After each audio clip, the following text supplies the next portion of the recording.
Alô, amigos e seguidores do canal. Saudações a todos, espero encontrá-los bem, espero que vocês estejam acompanhando e gostando do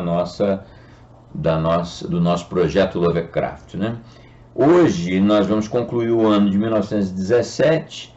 Lembram que são 3 obras em 17, A Tumba, Dagon e agora Reminiscências do Dr. Samuel Johnson. Eu vou alertando vocês já de saída que não se trata de um conto, nem uma novela, muito menos. É uma narrativa bem curta, que muito estranha, assim, até, eu diria. Ela é o que o título indica. Tem um sujeito que está fazendo uma espécie de diário, anotando reminiscências sobre o tal Samuel Johnson, que aí nada, mas não compõe um enredo, né? Mas a questão toda não está aí. É que esse Littlewhite, o que escreve, que narra a história, é um alter ego do próprio Lovecraft.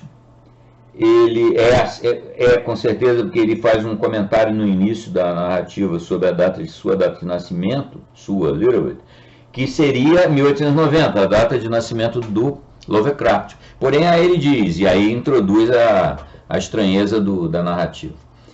Não, na realidade eu não sou de 1890, eu sou de 1690, 200 anos antes. Então, a história trata-se de um sujeito, o tal Littlewhite, que teria 200, naquela altura, que estava sendo escrita a obra, 228 anos de idade, isso é confirmado lá no texto, e ele está falando de coisas de séculos atrás. Lá de Londres, do final do século XVII, o tal Samuel Johnson é um personagem da época, ele descreve locais, situações, ruas existentes na Londres de 1690 e fala de pessoas que existiram na época, uma viagem que o Lovecraft fez para uma época que ele tinha adoração, um local e uma época que ele tinha adoração. Foi para Londres, para a Inglaterra do século XVII, onde ele se sentia que pertencia, né? Ele se sentia muito mais um britânico do que um norte-americano, vocês já devem ter percebido. E ele então fez essa brincadeira. Esse é um aspecto da obra, né? Essa brincadeira consigo próprio. E a outra é uma experiência, que isso aí é interessante vocês observarem, tem um interesse literário, assim, literário no sentido técnico da palavra. Vocês já devem ter notado, né, que o inglês e, consequentemente, o português das narrações, das obras do Lovecraft, não é um texto simples e muito menos moderno. Ele era um cara antigo, né? Ele se sentia um cara de outra época. E o inglês dele sempre foi, em tudo que é obra dele, não é só nessa. Ele sempre escreveu um inglês um tanto empolado, assim, um tanto arrevezado. Isso transparece para as traduções, inclusive do português, é claro.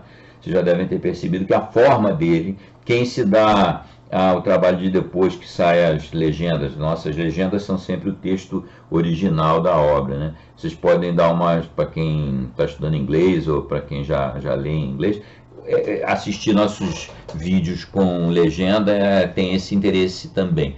Você pode estar lendo ali a obra original do Lovecraft. Então, o inglês, vocês percebem que não é um inglês convencional. No caso dessa obra de hoje, isso fica mais marcante, mais patente ainda. Por quê? Porque ele tentou, é isso que eu chamo de experiência, um experimento literário. Ele tentou e conseguiu claramente dar aquele sabor de um cara de 228 anos de idade escrevendo. Então ele utiliza um inglês ainda mais arrevezado. O jeito que a história é narrada, que as tais reminiscências são registradas, é mais estranho ainda. Então eu acho que todos esses aspectos aí, eles acrescentam um interesse além do normal nessa obra aí. Agora, não queiram encontrar nenhum enredo, nenhuma história, nenhum monstro, nenhum nada do tipo, porque não se trata disso. Foi um exercício que ele fez.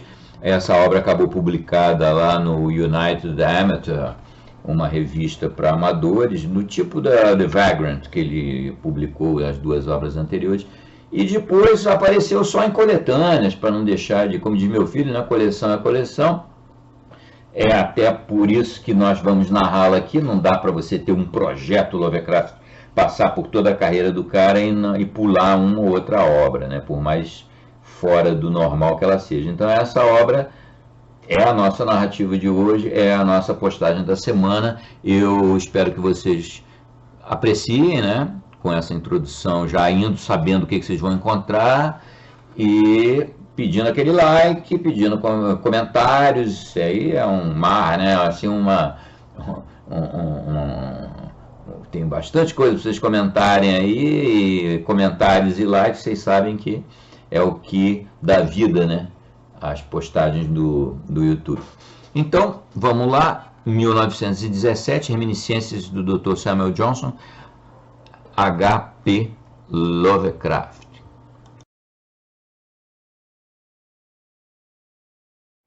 Uma reminiscência do Dr. Samuel Johnson, H.P. Lovecraft, 1917.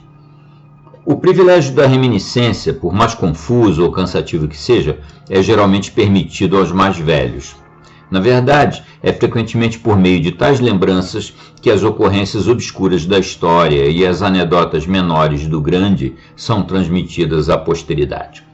Embora muitos dos meus leitores tenham, às vezes, observado uma espécie de fluxo antigo em meu estilo de escrita, me agradou passar entre os membros desta geração quando jovem, distribuindo a ficção que eu nasci em 1890, na América. Estou agora, no entanto, resolvido a me desabafar de um segredo que até agora guardei com o medo da incredulidade.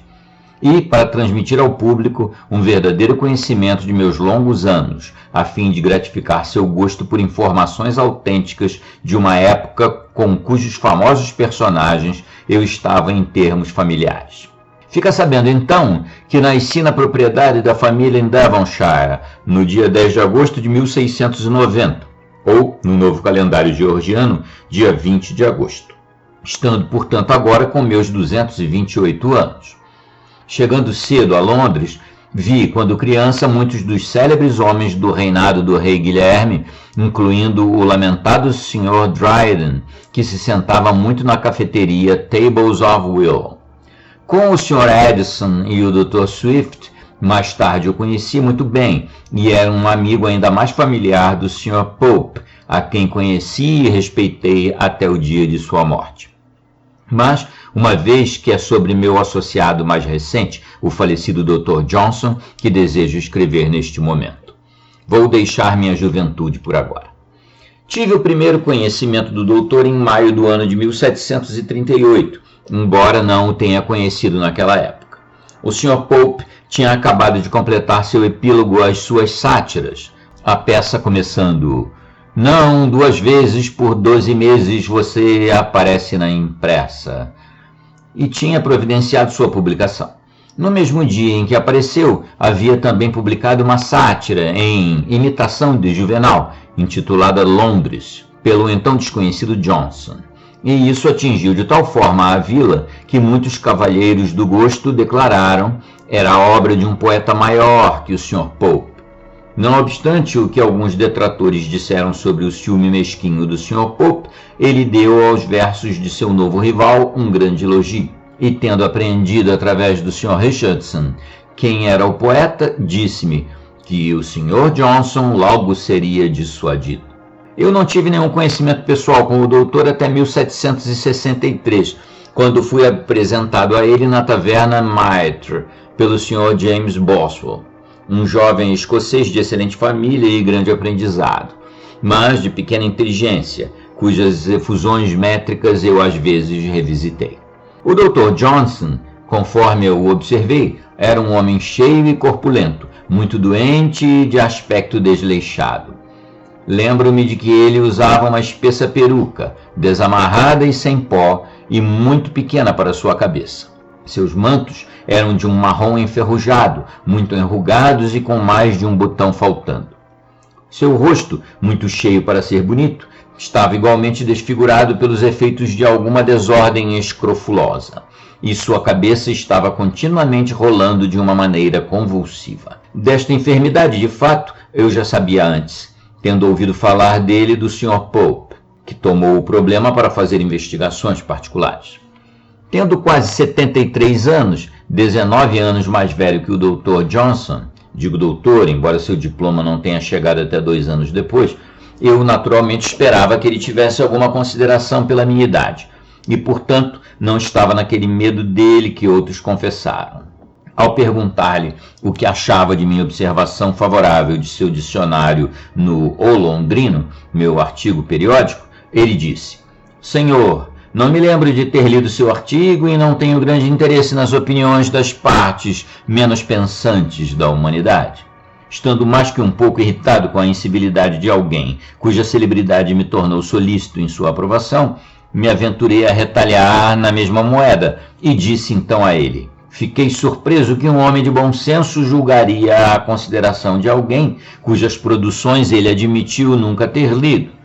Ora, senhor, respondeu Johnson, não preciso me familiarizar com os escritos de um homem a fim de avaliar a superficialidade de suas realizações, quando ele claramente distorce por sua ânsia de mencionar suas próprias produções na primeira pergunta que ele fez a mim. Tendo nos tornado amigos, conversamos sobre muitos assuntos. Quando, para concordar com ele, disse que não confiava na autenticidade dos poemas de Ossian, o Sr. Johnson disse: Isso, senhor, não confere ao seu crédito de entendimento particular. Para o que toda a cidade é sensível, não é uma grande descoberta para um crítico de Grub Street fazer. Você também pode dizer que tem uma forte suspeita de que Milton escreveu Paraíso Perdido. Posteriormente, vi Johnson com muita frequência, na maioria das vezes nas reuniões do The Literary Club, que foi fundado no ano seguinte pelo doutor, juntamente com o Sr. Burke, o orador parlamentar, o Sr. Beauclerk, um cavaleiro da moda, o Sr. Langton, um homem piedoso e capitão da milícia, Sir J. Reynolds, o pintor amplamente conhecido, Dr. Goldsmith, o escritor de prosa e poesia, Dr. Nugent, sogro do Sr. Burke, Sir John Hawkins, Sir Anthony Charmier e eu mesmo. Geralmente nos reuníamos às 7 horas da noite, uma vez por semana, no Turk's Head, na Gerrard Street, Soho, até que aquela taberna fosse vendida e transformada numa residência privada.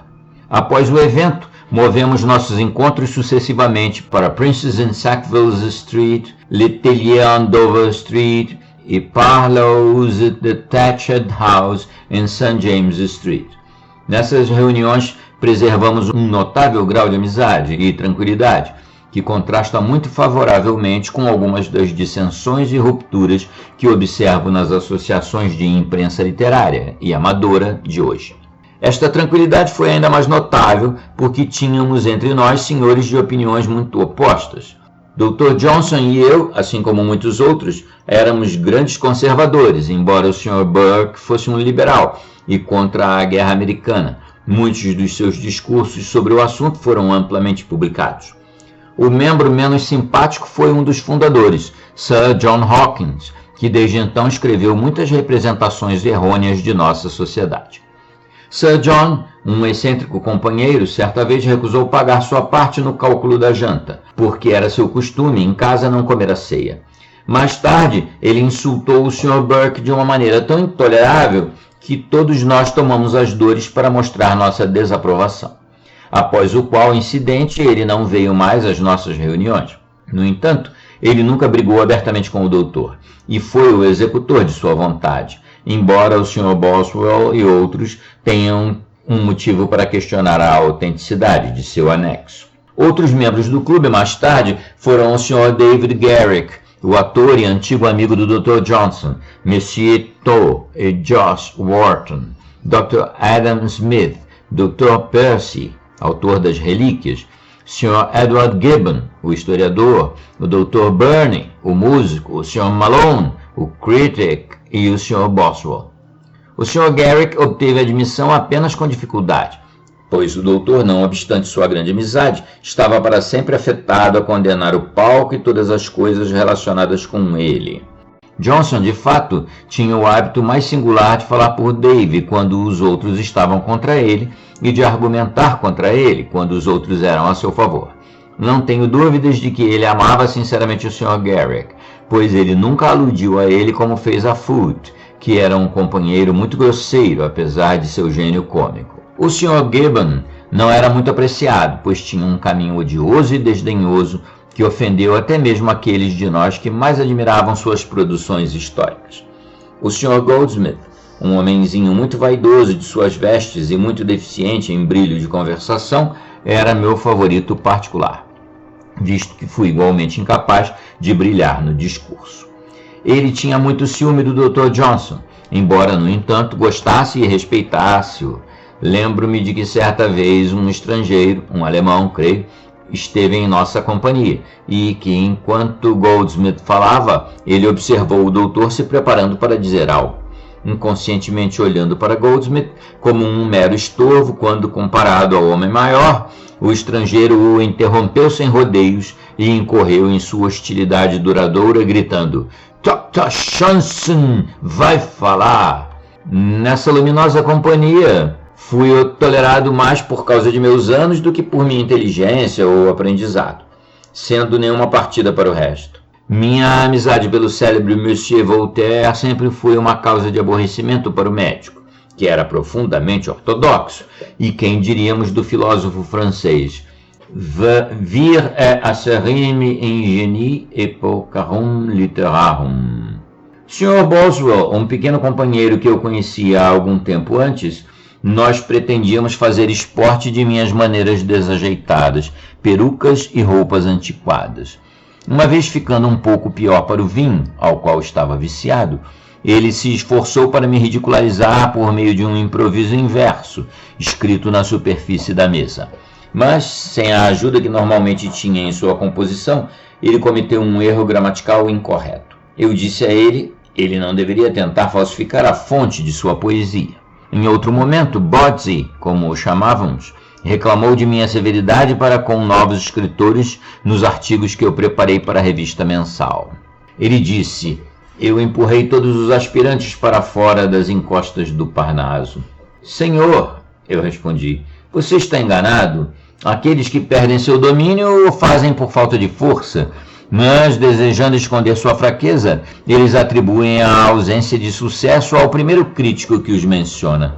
Fico feliz em lembrar que o Dr. Johnson me apoiou neste assunto." Dr. Johnson era o segundo no Man and the Pains que ele considerou para revisar os versos ruins dos outros. Na verdade, diz-se que no livro da pobre e cega velha Sra. Williams, raramente existem duas linhas que não sejam do doutor. Certa vez, Johnson recitou para mim algumas linhas de um servo do Duque de Leeds, que o divertiu tanto que ele os obteve de coração. Eles estão no casamento do Duque e se parecem tanto em qualidade com o trabalho do outro poeta poético mais recente, Dances, que não posso deixar de copiá-los. Quando o Duque de Leeds se casasse, seria para uma bela jovem de alta qualidade. Quão feliz essa senhora ficará em sua graça de boa companhia de Leeds. Eu perguntei ao doutor se ele já havia tentado fazer o sentido desta peça, e após ele dizer que não, eu mesmo me referi à seguinte alteração: "Quando Gallant Leeds auspiciosamente se casará, a virtuosa feira da antiga linhagem criada, como a donzela deve se alegrar, com orgulho consciente ganhar um marido tão bom para o seu lado." Ao mostrar isso ao Dr. Johnson, ele disse: "Senhor, você endireitou os pés, mas não colocou inteligência nem poesia nas linhas. Seria gratificante contar mais sobre minhas experiências com o Dr. Johnson e seu círculo de raciocínio. Mas sou um homem velho e facilmente me canso. Pareço devagar sem muita lógica ou continuidade quando me esforço para relembrar o passado. e temo que eu acorde apenas alguns incidentes que outros não discutirão antes. Deveria em minhas lembranças presentes encontrarem favor. Eu poderia mais tarde registrar algumas anedotas dos velhos tempos, das quais eu sou o único sobrevivente. Lembro-me de muitas coisas de St. John's em seu clube, tendo mantido minha condição de membro do último muito depois da morte do médico, pelo qual sinceramente lamento.